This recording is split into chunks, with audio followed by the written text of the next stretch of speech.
मनुष्यों के लिए सर्वश्रेष्ठ धर्म वही है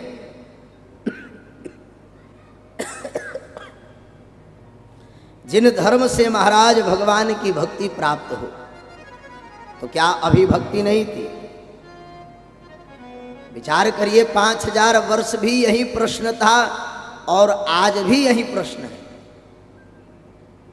आज भी भक्ति के लिए हम सब भाग रहे हैं, भक्ति के लिए ही महाराज दौड़ रहे हैं। इसीलिए श्री सूत जी महाराज से शौनक ऋषि कहते हैं कि बताइए मानव के कल्याण का मार्ग क्या है, परम धर्म क्या है। तब श्री सूत जी महाराज कहते हैं कि सवई पुंसाम परो धर्मो यह तो भक्ति रधुक्षजे अहेतुक्य प्रतिहता ययात्मा संप्रसीदति। जिस भक्ति के करने से परमात्मा के प्रति अनुराग बढ़ जावे, प्रेम बढ़ जावे, वही भक्ति करनी चाहिए। और भक्ति वह होती कैसी है? बोले कामना रहित भक्ति, बिना किसी याचना के।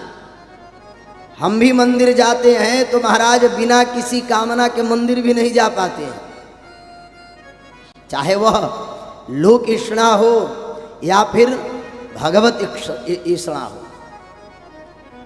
हम भगवान के मंदिर भी जाते हैं तो भगवान से मांगने के लिए ही जाते हैं।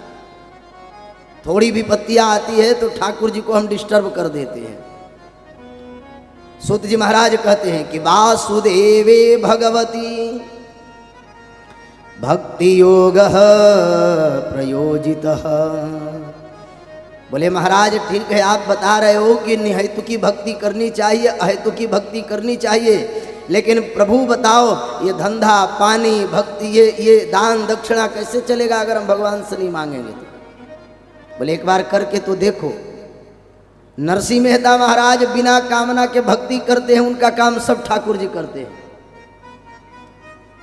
सदना कसाई को कहाँ ज्ञात था कि जिस भगवान के सालग्राम शिला से मांस के लोथड़े तोलता था वह परमात्मा की प्रतिमूर्ति था। भगवान उसको सहजता से मिल गए। भक्ति में तो बिल्कुल अबोध बालक बन जाओ।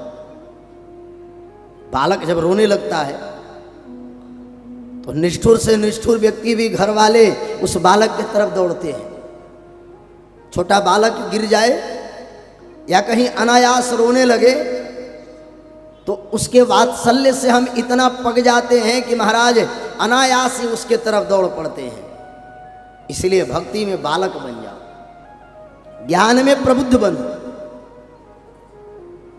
ज्ञान की अवस्था में हमारी युवावस्था होनी चाहिए। हम भक्ति में महाराज युवा बनते हैं और ज्ञान में बालक बन जाते हैं। नहीं नहीं, अहेतुक्य प्रतिहता ययात्मा संप्रसीदति। ठीक है महाराज, आप कहते हो कि अहेतु की भक्ति करो, फिर बताओ अहेतु की भक्ति हम करेंगे तो उससे क्या हमको मिलने वाला है? बोले क्या नहीं मिलेगा ये पूछो। श्री सूत जी महाराज कहते हैं कि जनत्याये सुवैराग्यम ज्ञानम च यद हेतुकम धर्मः स्वनुष्ठितः पुंसाम विश्वक्सेन कथासु यः। भगवान श्री कृष्ण में भक्ति होते ही, ध्यान देना बंधुओं, परमात्मा में भक्ति होते ही अनन्य प्रेम से उनमें हमारा यह चित्त जड़ जाता है और भक्ति स्वतः निष्काम होकर के वैराग्य की आविर्भूति होती है। वैराग्य हमारे अंतःकरण में जागृत हो जाता है। बोले इससे क्या होता है? बोले धर्म का ठीक ठीक अनुष्ठान करने पर भी यदि मनुष्य के हृदय में भगवान की लीला प्रकट न हो, कथा सुने और कथा सुनने के बाद भी परमात्मा से अगर प्रेम न हो तो समझ लेना कि आपका ये बैठना व्यर्थ ही है। जैसे महाराज भीगी हुई लकड़ी में अग्नि नहीं जलती है, उसी प्रकार मनुष्य भी जड़वत हो जाता है। सुखदेव जी महाराज, श्री सूत जी महाराज शौनक ऋषियों से बड़ी सुंदर बातें समझाते हुए कहते हैं कि हे ऋषियों, परमात्मा के अंतःकरण में प्रत्येक मनुष्यों की अपरा भक्ति जागृत होना ही अंततो गत्वा मनुष्य की अहेतु की भक्ति का परिणाम है।